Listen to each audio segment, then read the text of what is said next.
Considera esto antes de mirar los océanos primitivos. ¿Qué sabes acerca de los fósiles? ¿Qué condiciones son necesarias para su formación? Mientras miramos ese documental, presta atención respecto a cómo los científicos estudian los fósiles para crear imágenes de antiguas formas de vida oceánica. Discovery en la escuela presenta los océanos primitivos.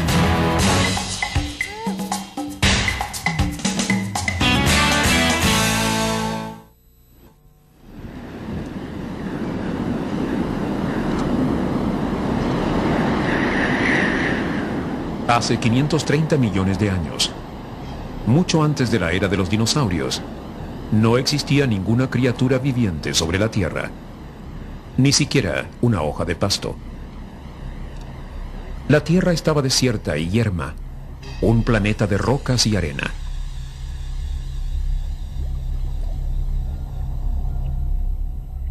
Pero en lo profundo del mundo submarino, un sinnúmero de curiosas criaturas prosperaba en un hábitat rico en vida. Los antepasados comunes del hombre y de todos los demás vertebrados aparecieron alrededor de esa época.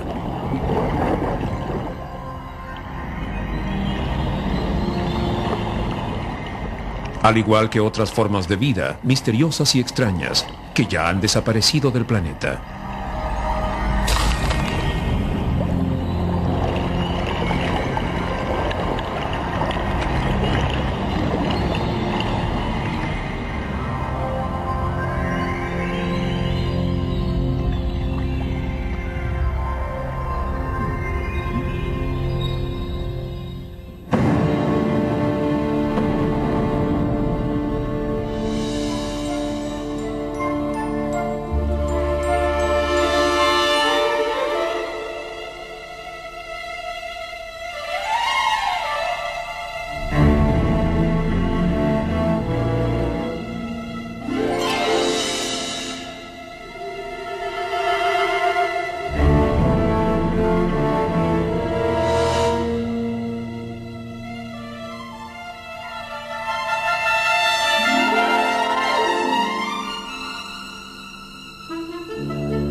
Las montañas rocallosas se yerguen majestuosamente sobre Canadá Occidental. Hace 500 millones de años, esta cadena montañosa completa yacía en el fondo del mar. Escondido dentro de estas escarpadas cumbres, existe un tesoro geológico de fósiles cambrianos en perfecto estado de conservación. No sé, hay puntas de espinas. Sí, tiene pequeñas, sí. Más de 100 especímenes del período cambriano han sido recolectados aquí. Las delgadas capas de roca se desprenden como las hojas de un libro antiguo. Los fósiles emergen uno tras otro, casi saltando fuera de las páginas. Muchos de estos animales son extraordinariamente complejos. Algunos incluso parecen criaturas de ciencia ficción.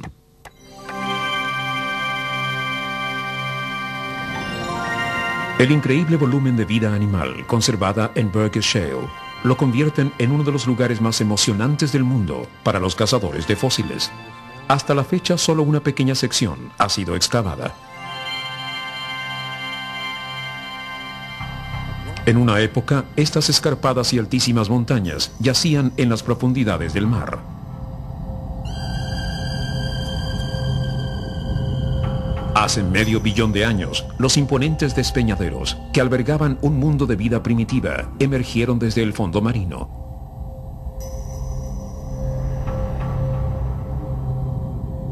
Luego sobrevinieron enormes derrumbes.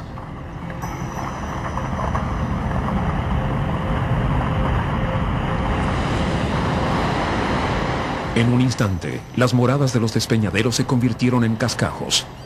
Enterradas bajo toneladas de escombros, todas las criaturas vivientes murieron. Pero en su tumba desprovista de aire, sus restos se conservarían en condiciones óptimas, lejos de los carroñeros y la descomposición.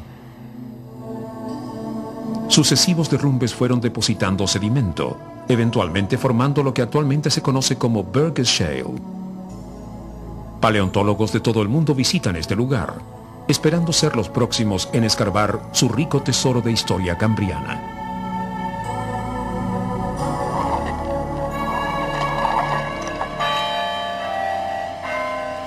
La resolución de los misterios de la era cambriana ha sido el constante desafío de los investigadores aquí, en la Universidad de Cambridge.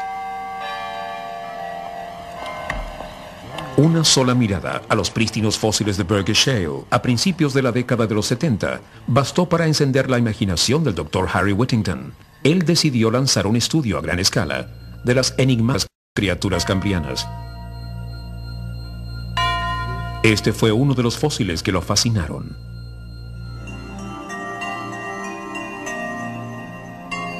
El animal que reconstruyó el Dr. Whittington, basándose en análisis de fósiles, divirtió a la comunidad científica por sus características caricaturescas.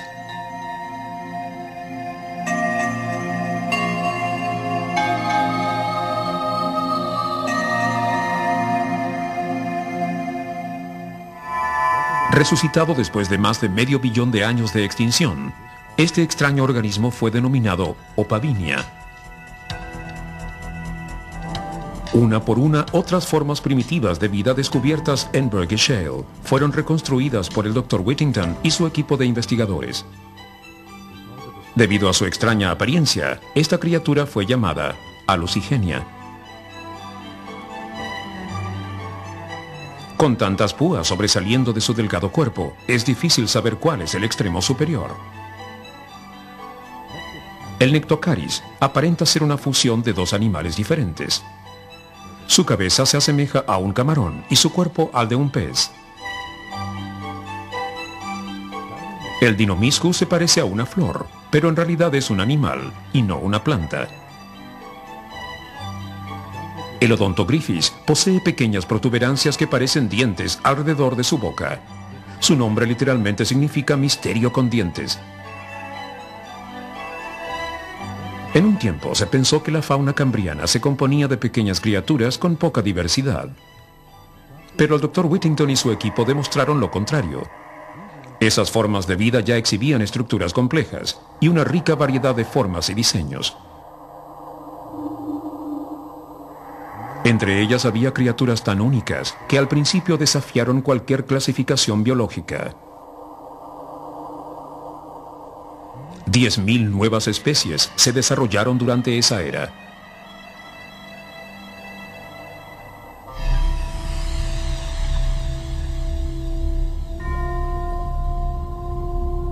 Durante el último siglo, los científicos han quedado perplejos por un misterioso cambriano en particular, con apariencia de predador que aterrorizaba los antiguos mares.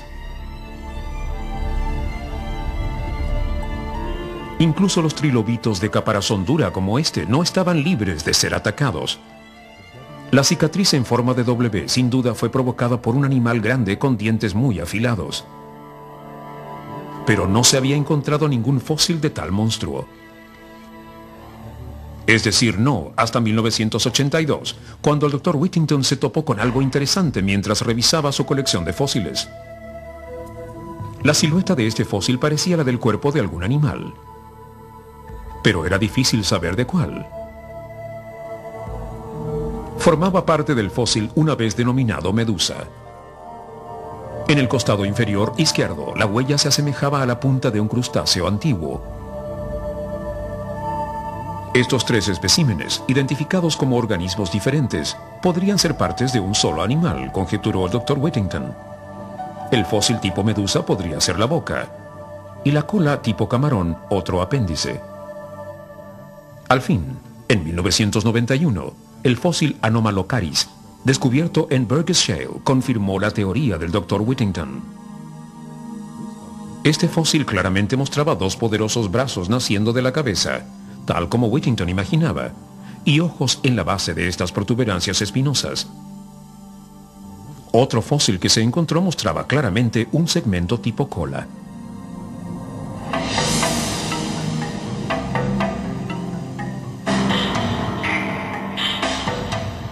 Después de más de un siglo de especulación, un retrato del temible Anomalocaris salió a la luz.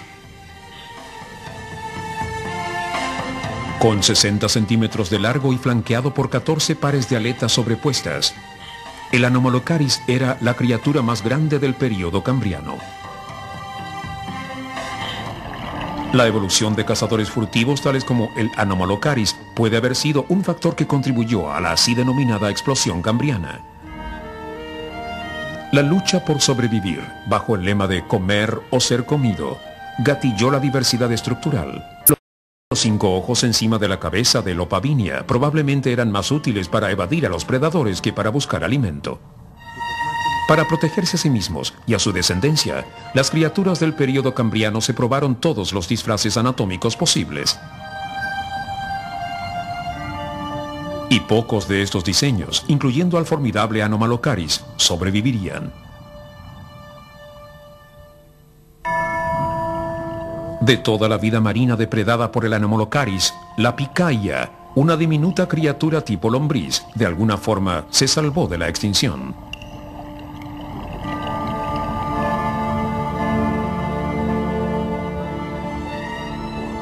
Este diminuto animal no poseía coraza protectora o púas.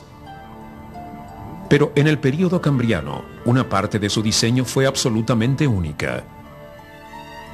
Como descubriera Conway Morris, la picaya posee una estructura impresionantemente similar a un animal de la era moderna llamado Anteoxus. Ambos poseen una vara larga y tiesa que les recorre todo el cuerpo llamada notocordio. El notocordio, que sustentaba la estructura muscular de la picaya, es el diseño común de todos los vertebrados. Esta modesta criatura podría ser nuestro antepasado reconocible más antiguo. Aunque gran parte de nuestro linaje sigue siendo un misterio, los orígenes de la espina dorsal humana están relacionados con la picaya y su notocordio.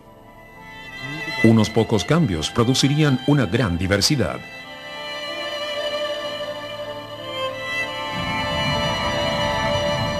El reinado del Anomalocaris no fue corto. Prosperó durante casi 20 millones de años, 100 veces más que la historia completa del Homo sapiens.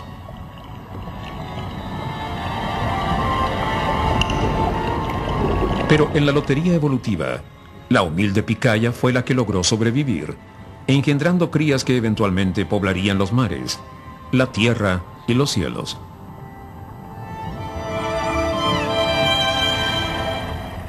El Valle de la Muerte en California es una de las regiones más áridas del mundo. Hace 400 millones de años, un enorme río corría por este valle, uniéndolo con el lejano mar. Aquí aparecieron los fósiles de los primeros peces que desafiaron el hábitat de agua dulce. Este es un teráspido y este es un lingúlido. Y los lingúlidos son bastante interesantes porque son característicos de ambientes estuarinos, es decir, ambientes en los cuales se mezclan agua dulce y agua salada. Son áreas de índice de nutrientes, los cuales atraen a muchos organismos que se alimentan allí. Y aquí tenemos muchos teráspidos. Estas además son áreas que muchos organismos marinos no pueden alcanzar, pues no son capaces de sobrevivir en condiciones salinas. Por eso podría ser que al vivir aquí, los teráspidos estaban protegidos de algunos de sus posibles predadores. Los hábitats de agua dulce casi no poseen contenido salino. Un cambio en la salinidad puede provocarle una muerte instantánea a la vida marina que no está acostumbrada a ello. Este paramecio prospera en el medio salino del agua de mar. Respirando fluidos salinos, regula sus niveles minerales y libera sus desperdicios. Se agrega agua sin sal, cambiando así el equilibrio. En este ambiente de agua dulce desconocido y hostil, los paramecios ingieren agua sin vaciarla, destruyendo así su célula. Se hinchan, revientan y mueren.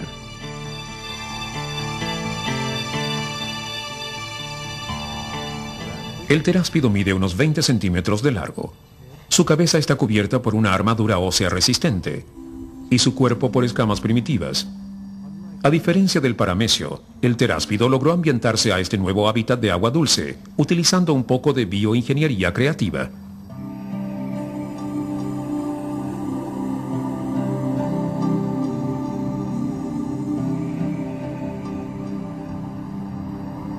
La coraza protectora del teráspido impidió que el agua le penetrara al cuerpo a través de sus cubiertas exteriores, pero las agallas que utilizaba para respirar eran su punto débil.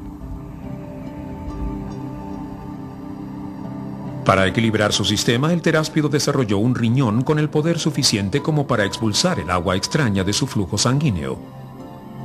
La transformación de su fisiología fue un importante avance evolutivo para los primeros peces de agua dulce.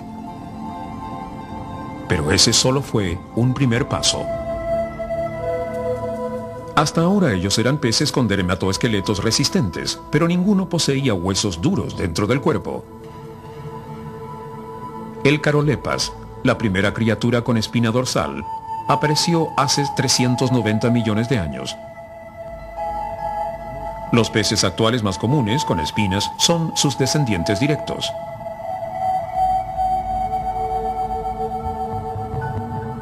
Al igual que los peces modernos, el Carolepas estaba equipado con un par de aletas pélvicas y otro par de aletas pectorales. Era liso, con mandíbulas agudas y dientes filosos para atrapar presas. Al tener espina dorsal, el Carolepas desarrolló músculos firmes para nadar con velocidad y energía. Pero en el río también había otros nadadores ágiles que se las habían arreglado sin espina dorsal. ¿Por qué entonces se desarrolló la espina dorsal? Mientras que el mar era rico en minerales esenciales para la vida, el río poseía muy pocos.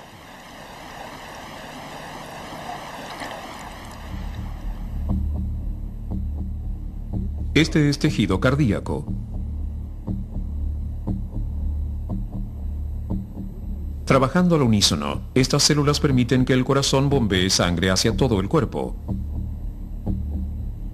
Para funcionar en forma adecuada, el corazón necesita calcio. La concentración de calcio en un río siempre está variando. Cuando los niveles están altos, el calcio es almacenado en forma de huesos. Cuando los niveles están bajos, es esta reserva ósea la que aporta el mineral necesario a las condiciones externas. El destino de los peces primitivos dependía de la espina dorsal. Los que no la tenían, eventualmente morían por deficiencia de calcio o regresaban a su mar de origen. Durante muchos años, el Carolepas fue el rey de los peces de agua dulce. Su anatomía le permitió independizarse del mundo marino.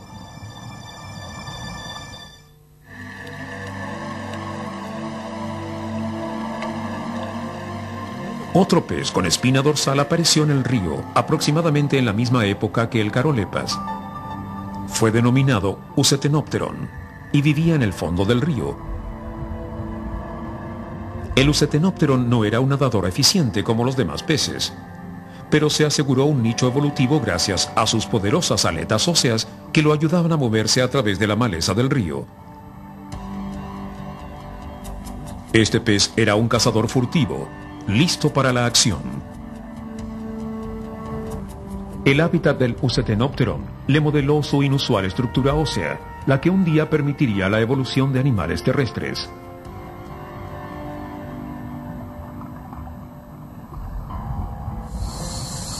Este pez posee agallas, pero también tiene pulmones para respirar aire. Tal como su antepasado Usetenopteron lo había hecho cientos de años antes, asomando su cabeza sobre la superficie del agua para poder respirar. El Usetenopteron de seguro logró ver el mundo que existía sobre el nivel del agua. Ahora que los peces habían desarrollado riñones, huesos y pulmones, la Tierra se encontraba casi a su alcance.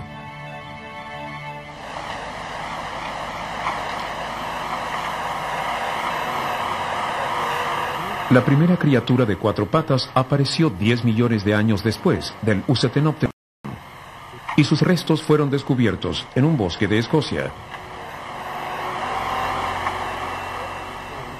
En esa época, esta región se asemejaba a los pantanos actuales de la Amazonía.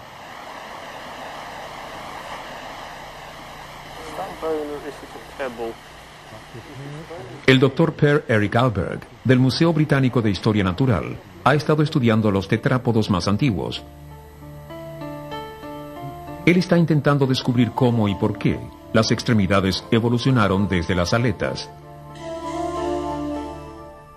Yo sospecho que el motivo por el cual las extremidades evolucionaron se debió a que estos animales vivían en aguas muy poco profundas. Y las extremidades pueden servir más que las aletas para movilizarse en este tipo de condiciones, incluso si aún no se avanza sobre tierra firme. Pero para dar su primer paso sobre tierra firme, nuestros antepasados debían vencer un obstáculo más: la gravedad.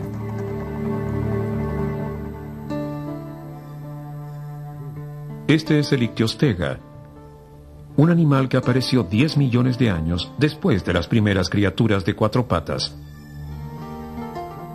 A juzgar por el tamaño de su cráneo, el Ictiostega medía casi 1,20 m de largo. Su espina dorsal y sus patas traseras estaban claramente definidas. Pero este animal también poseía gruesos huesos digitales y una robusta estructura esquelética. Los científicos concluyen que esta fue la primera criatura que caminó sobre tierra firme. Por primera vez aparecía un animal con soporte esquelético alrededor de su espina dorsal. La caja torácica protegía sus órganos vitales, el corazón y los pulmones. Sobre tierra firme, sin la flotación del agua que lo amortiguara, el peso del animal habría aplastado dichos órganos. Con el desarrollo de las costillas, el Ictiostega emergió dentro de un cuerpo que era capaz de soportar la fuerza de gravedad y de moverse libremente sobre tierra firme. No hay forma de saber qué impulsó al Ictiostega a abandonar la relativa comodidad del río y enfrentar los desafíos que lo esperaban en tierra firme. Pero al dar sus primeros pasos, el Ictiostega abrió una nueva huella. Un sendero que nosotros también recorreríamos en nuestro propio viaje evolutivo, desde los mares que nos criaron, hacia un universo desconocido.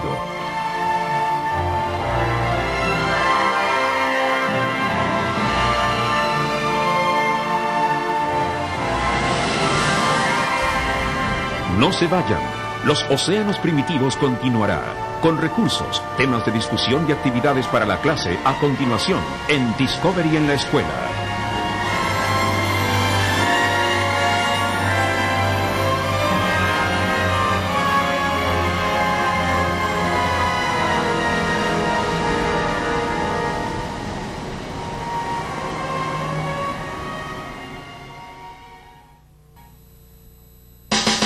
Ahora que hemos visto los océanos primitivos, discutámoslo. Paleontólogos han desenterrado más de 100 especímenes de organismos cambrianos en Burgess Shale, en las montañas rocallosas de Canadá. ¿Por qué esos fósiles son tan importantes? Pensemos en la forma en la cual fueron interpretados los fósiles que encontraron. Luego discutamos la afirmación: el presente es la llave hacia el pasado. Ahora intenta esto. Visita un museo local o a un profesor de paleontología o de ciencias que conozca lugares donde hay fósiles en nuestras localidades. Luego planifica una salida a recolectar fósiles utilizando la información que hemos reunido. Busquen en discoveryschool.com para obtener materias y recursos adicionales que apoyen los océanos primitivos. En el próximo volumen de La Semana del Planeta de la Vida de Discovery en la Escuela, exploremos algunas de las historias evolutivas más impresionantes de todos los tiempos. Primero veamos a los primeros vertebrados emprendiendo vuelo en criaturas del cielo. Unámonos al debate acerca de cómo evolucionaron. Luego demos un vistazo al aspecto de la Tierra cuando los dinosaurios dominaban el planeta y descubramos cómo las plantas de flor podrían haber estado relacionadas con su extinción. Eso vendrá en el próximo volumen de Discovery en la Escuela.